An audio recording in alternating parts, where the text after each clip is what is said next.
Muito bem, pessoal. Hoje eu pretendo fazer com vocês uma discussão introdutória assim das tábuas da sexuação, né, para a gente ver junto o que que o Lacan falou sobre a diferença sexual, sobre as modalidades de gozo, sobre a famosa lógica não toda, né, e que vai servir para a gente tanto na clínica quanto numa ética, numa política da psicanálise, né. Então, eu vou utilizar principalmente o Seminário 20, que foi publicado em 72, mas sabendo e advertindo vocês de que ele vinha construindo uma proposta sobre a diferença sexual desde o Seminário 18, né? Muito pelo furor ali das discussões feministas nos anos 70, propostas por autoras que inclusive estavam lá nos seminários do Lacan, né? Faziam parte da Escola de Paris. Só para vocês terem uma ideia, é o caso da Lucy Rigaret, né, que estava lá quando Lacan fez um comentário sobre a comunicação do Leclerc sobre o nome próprio, isso em 65, né? E aí no ano seguinte ela também estava na plateia do Seminário 14, fazendo perguntas sobre o Shifter, ao próprio Jacobson, que estava lá junto, estava na plateia, né? Eu ainda não tenho o Seminário 14, né, a Lógica do Fantasma, que foi lançado pela Zaha. Então, não sei se o comentário da Lucy vai estar nesse seminário, mas assim, para vocês verem o comentário, a pergunta dela, na verdade, o pequeno diálogo que ela teve no seminário com o Lacan e o Jacobson, vai lá no original da Staffirla, é super tranquilo, depois só traduzir. E aí a gente pode partir então para um primeiro organizado que eu fiz assim, que é a, essa tábua aqui, né, essa tabela aqui, que vai dispor então sobre os principais elementos, né? Uma vez que a lógica a lógica que o Lacan vai se servir aqui, ele tem uma herança muito direta assim da lógica matemática e filosófica. E aí, esses símbolos, esses elementos, a lógica disso é que vai ser aplicada às fórmulas da sexuação, né? Então, é uma herança que vem diretamente da lógica proposicional do Aristóteles, né? Tem lá o quadrado das oposições, o quadrado de Apuleio, e aí depois isso também é revisto pela lógica de predicados, que aí é proposto por outros dois autores, o Frege e o Peirce. Então, quem desejar remontar assim as origens dessa influência que o Lacan tomou, né, pode percorrer esses autores. Só que assim, como tudo que o Lacan se serve, ele obviamente vai pegar isso e vai subverter, né? Ele subverte a lógica de predicados para propor a sua própria coisa, né? Então, não dá para a gente aprender Lacan com esses autores. Lacan é só com Lacan mesmo, né? Mas dá para a gente ver onde que ele se serviu ali. Vamos fazer uma leitura rápida, então, dessa tabela aqui. A gente vai trabalhar com os elementos, que são os quantificadores, universal, existencial, variável, predicado, a negação, os conectivos lógicos. Quantificador universal, por exemplo, ele vai ter um símbolo específico, que é esse A invertido aqui, que na lógica formal vai indicar que a propriedade vale para todos os elementos do conjunto. Então, na leitura que a gente vai fazer da fórmula, vai ser sempre um para todo, né? Já o quantificador existencial, esse símbolo aqui, isso indica que existe pelo menos um elemento que se aplica à propriedade. E aí, quando a gente lê na fórmula, vai ser sempre o ao menos um. A variável, que o Lacan vai equiparar, vai propor assim a ideia do sujeito, né? O predicado, que é a propriedade ou a condição que é atribuída a essa variável do sujeito, por esse símbolo aqui, o Lacan vai fazer uma equiparação com o falo. Então, na leitura, a gente vai ler que está submetido à ordem fálica. Existem algumas variações pequenas sobre a forma de ler isso, mas é sempre mantendo a mesma lógica de um ordenamento fálico, né? Existe também a negação da propriedade, e aí vai ser lida como não, ou o Lacan vai propor uma forma diferente, que é o não toda, né? E os conectivos lógicos, que são as setinhas que vocês vão ver na tábua, que ligam as proposições, essas condições, e que para a gente vai implicar as formas de gozo, né?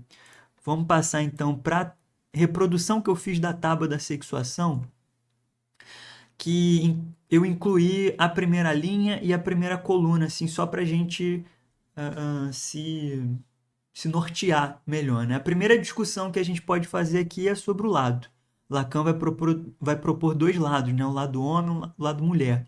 E aí, logo no início do texto, em que ele propõe essas fórmulas da sexuação, é um texto que se chama Letras de uma Carta de Amor. O Lacan já vai logo de cara informar que qualquer ser falante se inscreve de um lado ou de outro, né? Desse lado do quadro. E aí ele faz questão de demarcar isso duas vezes. O que, inclusive, na minha opinião, já responde assim uma das críticas de que a tábua seria cisnormativa, né? Daí ele diz que para a parte mulher, então, por exemplo, né, todo ser falante é permitido, qualquer que ele seja, quer ele seja ou não provido de atributos masculinos, né, ele pode se inscrever nessa parte, na parte mulher. Então, isso já é uma disjunção assim da cisnormatividade, porque não vincula a biologia a isso que ele está propondo aqui das tábuas, né? Então, ele sequer coloca nessa primeira linha assim as nomeações homem e mulher, né? Isso aqui na tábua não vai existir. Só que ao longo do texto ele vai, né, definindo, assim, localizando o lado homem e a parte mulher.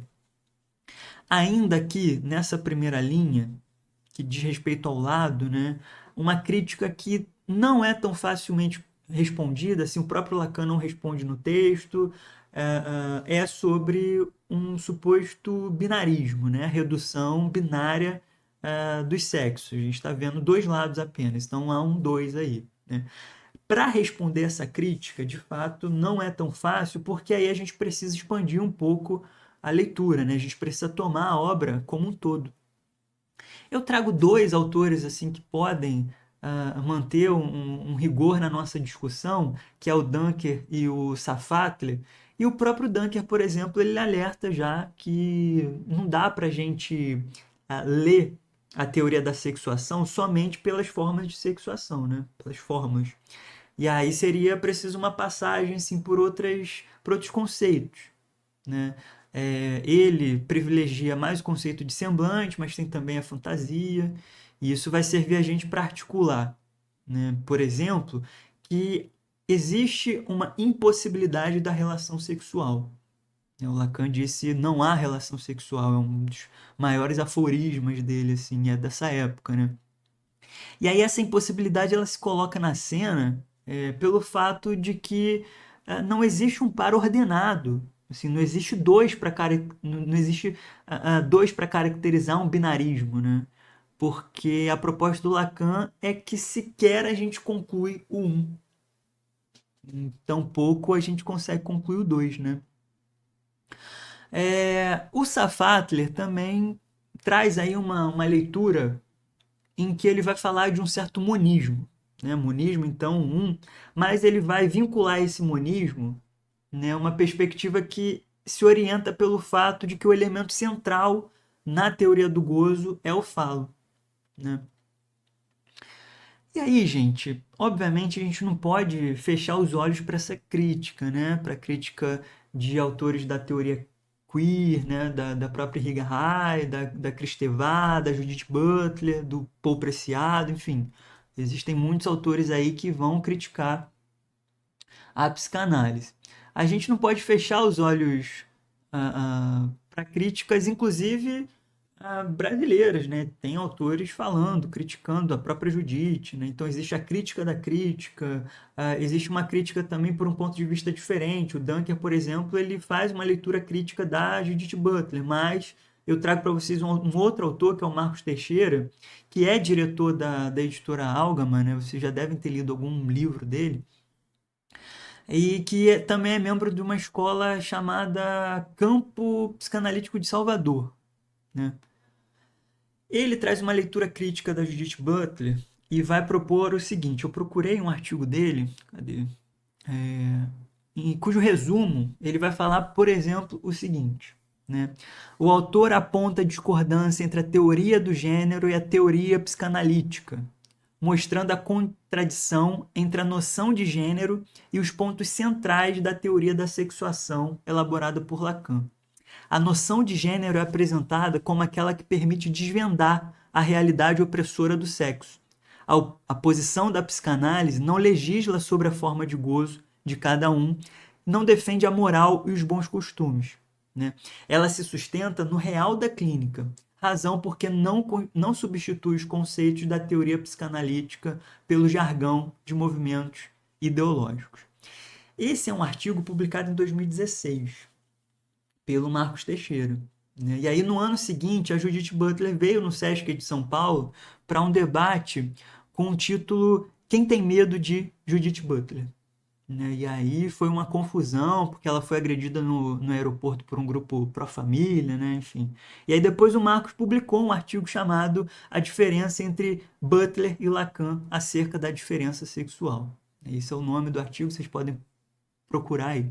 E aí nesse artigo ele sustenta que a Judith Butler ela se fixa nas teses do primeiro ensino do Lacan, porque é apenas lá que ela encontra os bons motivos para fazer uma crítica, né?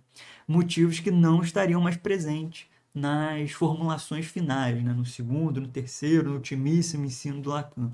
Então, alguns pontos desse artigo assim foram respondidos pelo Dunker e pelo Rafael Cossi num artigo que se chama alguma coisa, acho que é Psicanálise e Gênero, Psicanálise sem Gênero, alguma coisa assim, né? Procura aí. E aí, dá para a gente retomar essa discussão mais para o final da aula, porque hoje o debate ele requer uma introdução assim sobre as tábuas da sexuação que eu estou propondo aqui. Então repara que eu até agora eu sequer entrei na explicação das tábuas, né? Das tábuas, né? Das fórmulas.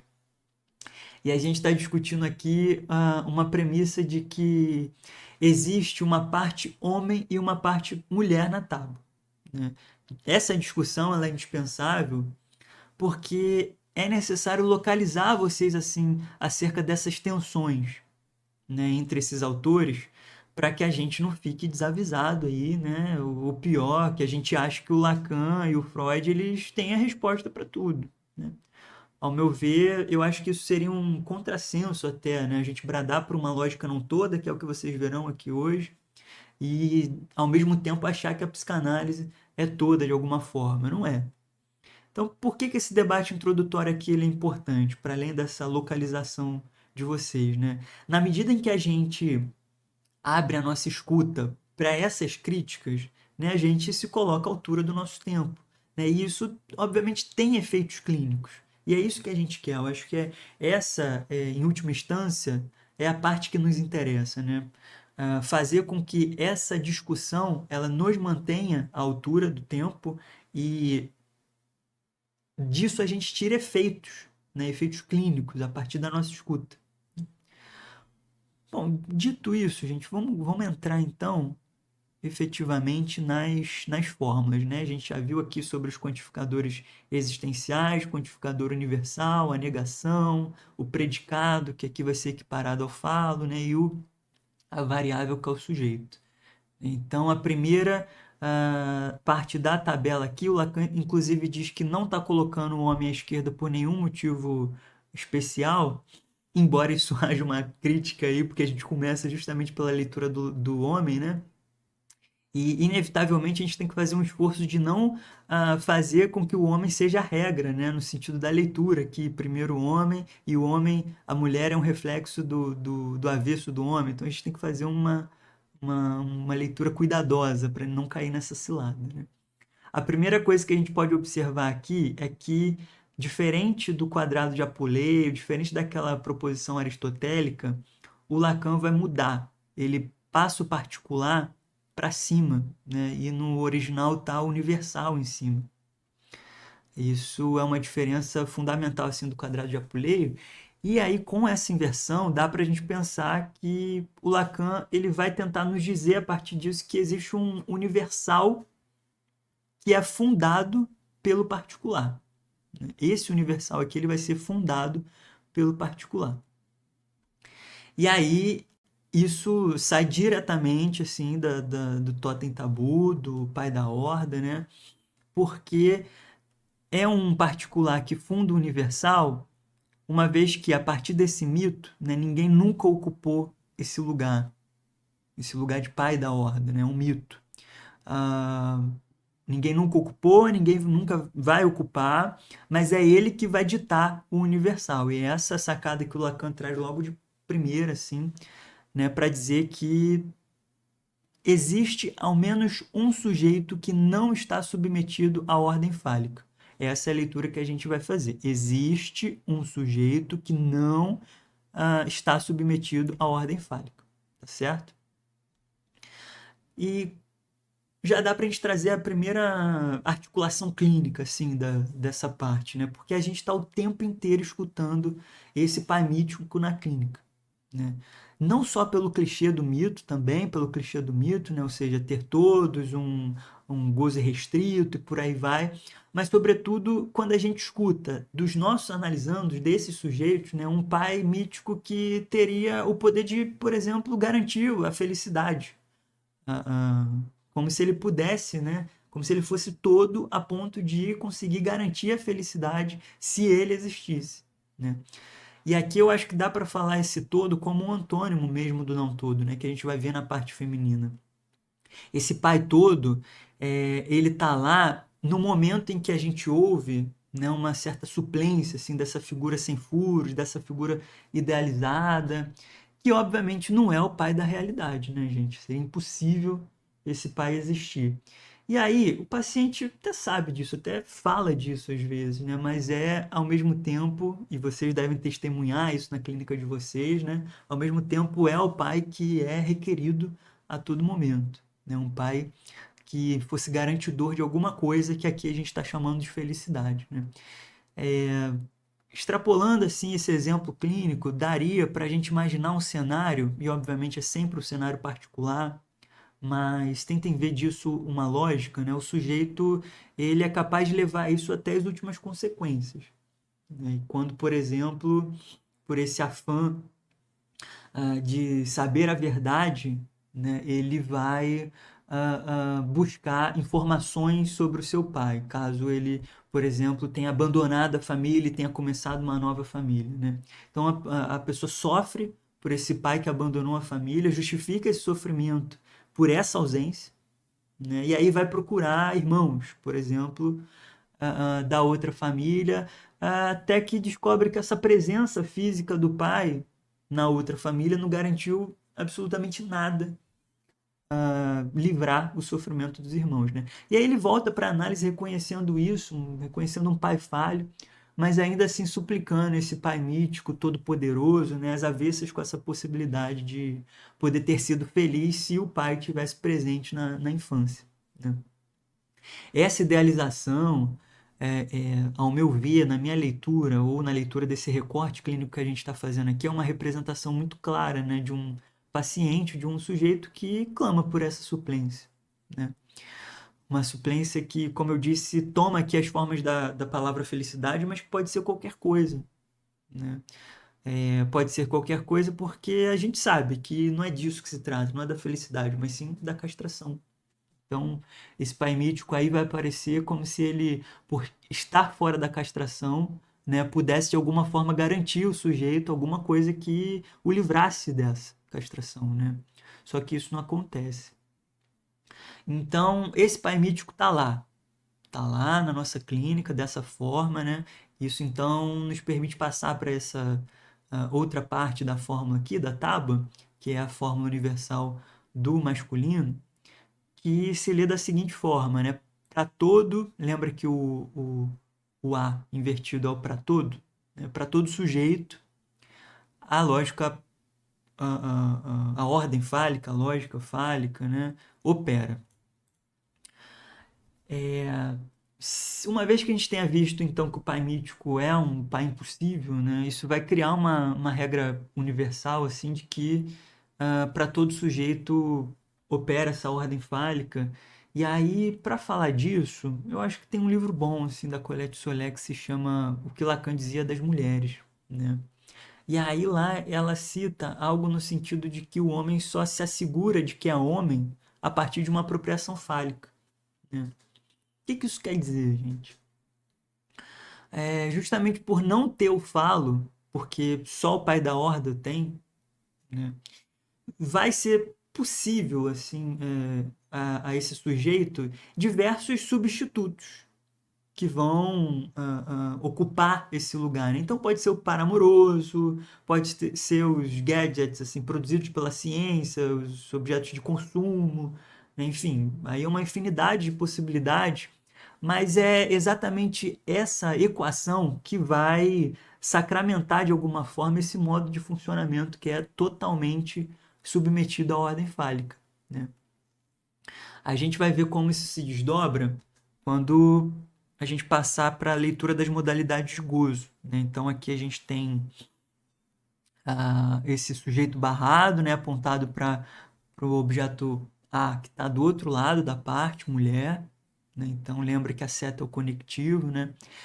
Isso para dizer que essa tal submissão à ordem fálica, né, ela pode levar a gente a pensar esse lado homem aqui, nessa fórmula, nesse matema aqui, né, um certo anseio de completude, que vai ser totalmente diferente da outra parte, da parte não toda mulher, né? Então, isso leva a gente à questão sobre o pedaço que falta em mim, né, que respostas que esse outro tem que eu não tenho. Enfim, é esse pedaço aí que o Lacan vai colocar do outro lado para dizer que só é possível atingir o parceiro sexual por intermédio da causa do seu desejo.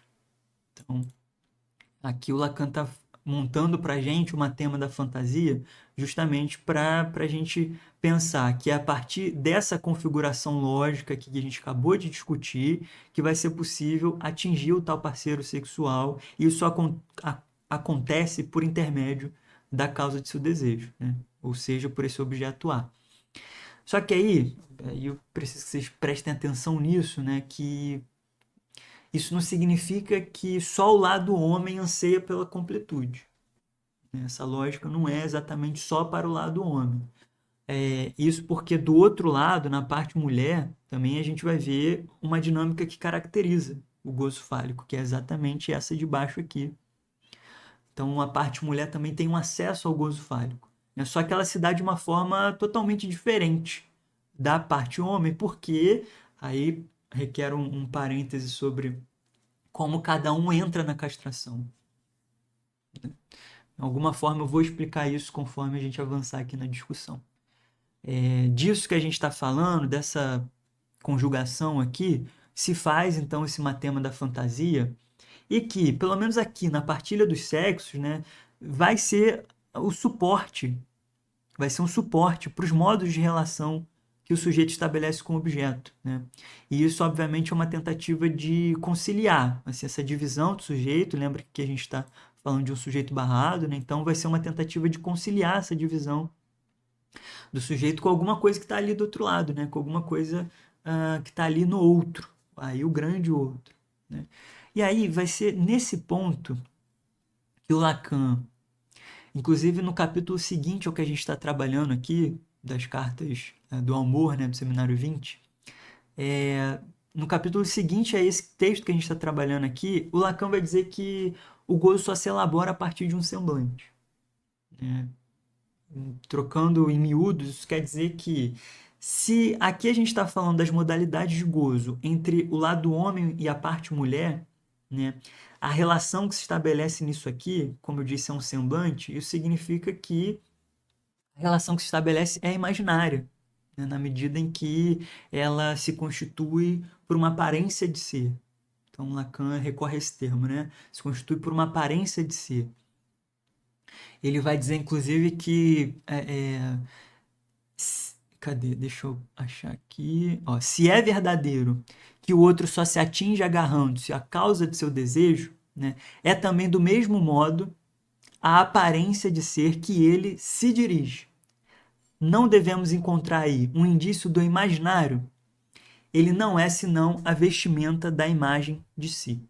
Esse é o recorte de uma aula que já está disponível no entretelaspsi.com, que é uma plataforma online de estudos em psicanálise, onde eu e outros professores convidados nos juntamos para poder transmitir alguma coisa do ensino psicanalítico lacaniano para vocês. Então dá uma olhada nos cursos, dá uma olhada nos planos de assinatura e vê se você consegue apoiar o projeto.